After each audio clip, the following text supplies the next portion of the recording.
Good evening, Wildcat fans.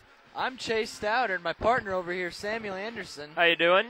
And we're here bringing you the Roar, and this is your Whitko Lady Wildcats versus the Wabash Apaches. This is a big one tonight, Sam. It's senior night for the girls. Yeah, Ben, we'd like to shout out with a big congratulations to Ashley Hoopengardner and Emily Bidwell. They've been excellent players for the Whitko Wildcats and excellent leaders. And you're not ever going to be able to completely replace those two because they just bring stuff to the team that I haven't seen before. And the record this year is only 4-13 after winning TRC last year, but they've taken that quite well. Going from a TRC champion team to a 4-13 team, and they've really taken the young players under their wing, and they're really showing them what it takes to be a Lady Wildcat basketball player. They really have, Sam.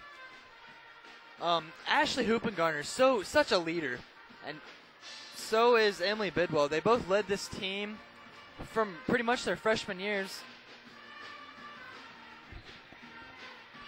Excuse us, folks. We have a little bit of a technical difficulty.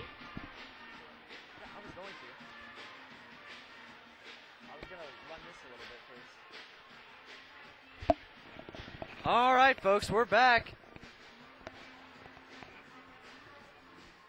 Bringing you the game. And folks, sorry about this. We had a little bit of struggles down the stretch with our audio, and it seems like it's coming back again, but we're getting it all straightened out. Thank goodness for Joey Yeager.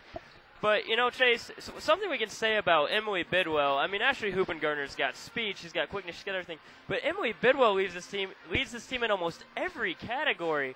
I mean, I'm looking, and she's leading in 2-point field goal percentage, just 43.7%. Oh, excuse me, Ashley Hoopengardner does have her at 44.6% with people on the team who have taken over 20 shots this season. But Ashley Hoopengardner's got her beaten in 2-point field goals, and free throws. But Emily Bidwell, I'm seeing here she has 186 overall rebounds, and she has 218 points. Both those lead the team, and I mean, that is just an impressive feat in itself. Hats off to them. But, we can't take away from how well everyone else has done. I mean, Rochelle Kessie is doing an excellent job down under the boards along with Emily Bidwell. Emily Bidwell just seems to be good everywhere, Chase. I mean, from three, anywhere you see her. And, you don't normally see that in center. You don't see centers hitting threes like she can. Excuse me, folks. I've got the hiccups a little bit.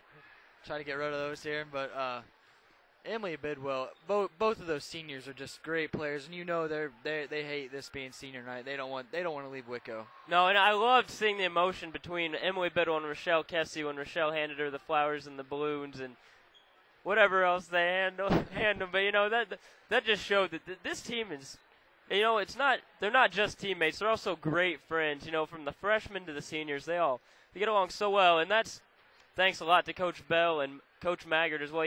They really bring them together, and they've just done an excellent job this year, despite some hard knocks and all the other stuff, Chase.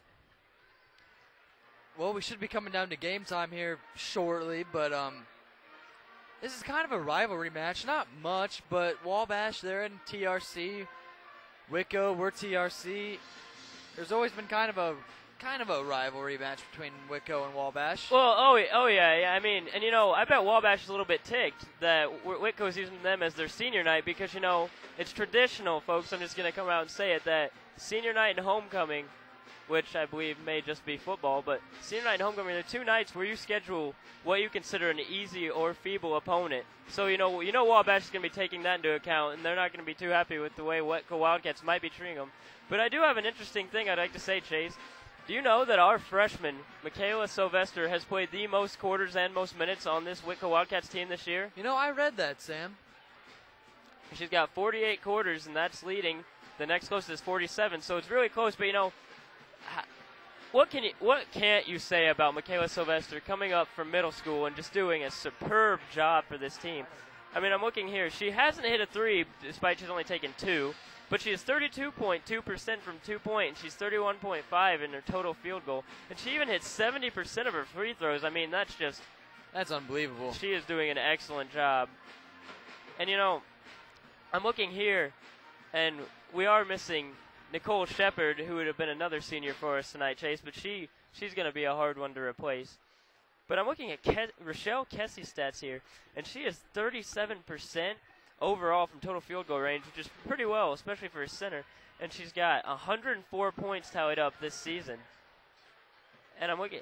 The team leader in steals is, of course, Ashley Hoopengardner, as John Strayer explained to us when he was announcing her. She has 63 steals. That is impressive. That's impressive.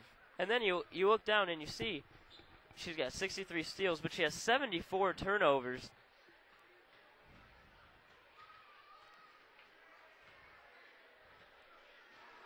Well, Sam, coming down about 5 minutes, I'm starting to ask you this more, but a prediction tonight? You know, I'm looking at the focus of the Whitko Wildcats down there, and it's senior night, and the emotion that's just going to be driving them. And I'm just going to go out and say it, Wildcats in overtime. Overtime? Oh, I'm saying Wildcats in overtime. You know, they're going to be driven by emotion this whole game. And, you know, Wabash usually only plays about 7 key players, so they're going to be wearing down. But, you know, the Wildcats come out, they're going to be feeding off a little bit of emotion, but I think they're going to be feeding off that more during the beginning. I think this is my prediction. Wildcats come out strong first half, hard second half, and then realize what they need to win, and they win it in overtime. It's my prediction for you, Chase. All right, well, bold prediction, but you never know with basketball. A very meticulous prediction as well, Chase. And here come the Wabash Apaches doing some warm-up a little bit of warm-up jogging, it looks like. And Chase, you know, I heard for the Whitko Wildcats the theme was supposed to be Braveheart tonight, but I'm looking over there and it looks kind of more like Rockstar. Well, Sam, I don't believe it was Braveheart. I think it was we're dressed up like your favorite rock star. All right, I guess I heard wrong rumors. That's why you're not supposed to believe rumors, I guess, Chase. Anyway, and we have our Whitko Wildcat cheerleaders, doing a dance to our school song played by the excellent Whitko band led by Marvin McNew. And what can you say about junior Amanda Allender? I mean, she's been battling illness for the past couple of weeks, but, you know, she's really brought a lot to this team, especially in terms of aggressiveness. And, I mean, we can all remember a few years back her brother, senior Andy Allender, playing football center. You know, that whole family's got some aggressiveness in her. And, you know, I know she hated being ill and missing some of the practices and games that she did. But it looks like she's back, and I'm having doubts on whether she'll start or not, given the circumstances, but I still think she'll see some time. Oh, I believe she'll start, Sam. I don't think Coach Bell will take her out of the starting lineup tonight just because she's ill, you know. Illness, I've played on illness before. Yeah. It's something you can deal with it. I mean, of course it brings you down on your performance a little bit. Great minds aren't affected that easily, though. Yep. I believe that's what you're trying to say. You know, she's got a great and aggressive mind. And, you know, we have a lot of freshmen. We're going to go out and say we have a lot of freshmen playing on this Whitko Wildcats team. I'm looking down and I see Cassie Jones, Kelsey Boggs are dressing along with Jill Van Hoosen. I mean, and Katie Reif. We have a lot of we got a lot of young talent. I think this is going to be a great team for years to come, Chase. I agree, Sam. And just while we can say it, I'm Samuel. And this is Chase right here. That's what I was going to say, but I said to let him say it himself. So I guess you're looking at the face of the voice of the Whitko Wildcats. Well, I think Mr. Rickard's kind of that, Sam. Well. Or John Strayers. Yeah, Mr. Strayer's a Lady Wildcat voice. I think we're prettier than them. I don't know, Strayer, you know. Yeah, okay. Strayer's a beautiful man, but Mr. Rickard, if you're listening, I think I'm prettier than you.